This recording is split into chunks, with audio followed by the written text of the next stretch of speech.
Pakistan's jailed former Prime Minister Imran Khan in Islamabad. At least 7 people were killed and dozens have been injured. Tens of thousands of Khan supporters and PTI party members have marched to the capital on Monday to demand their leader's release. Security forces had locked down the city to prevent demonstrations. The protest march comes ahead of a court hearing where Khan is expected to face terrorism charges. Kamal Khadr is joining us now live from Islamabad. So we understand that Khan supporters have crossed several barriers so far. Talk us through what's been happening, Kamal.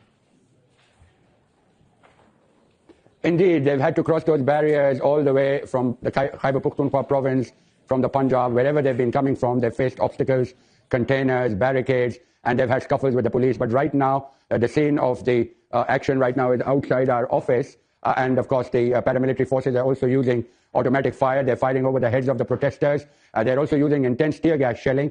But that has not deterred the protesters who have already arrived at D Square, which is situated right where we are. And right now, those protesters, they fall back when they come under fire or under tear gas, and then they come back to this place. So indeed, a very tense situation here in Islamabad. And of course, it is an active scene because we have right now the Rangers, which are just outside where we are, and they are using automatic fire to try to control the crowd. But the crowd is still able to move. We can see from our window, and you're probably able to see the people are now coming. They're running towards the security forces, and you can hear the fighting in the background as well. So a very tense situation indeed. And of course, a lot of people here in Pakistan would say that there is a constitutional right for people to protest peacefully, so the government should have handled this more carefully.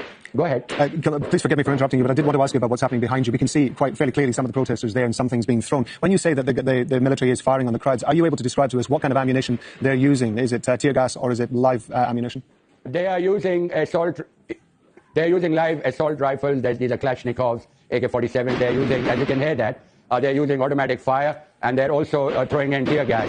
As you can see, the fighting is now very close to where we are, and we've of course had to move in here for our own safety because you cannot walk outside. There is a thick cloud of tear gas, and of course the situation very tense. We saw some of the injured being carried away by the protesters. They have complained that many of them are injured, and but they say that they will not budge. More people are expected to arrive here, and it will be important to see how the government deals with this, because right now what we can hear is a volley of automatic fire that is over the heads of these protesters. And the fear is that if there are more casualties, this situation could easily spin out of control. Kamal, thank you very much indeed. Kamal Khadr talking to us from Islamabad there.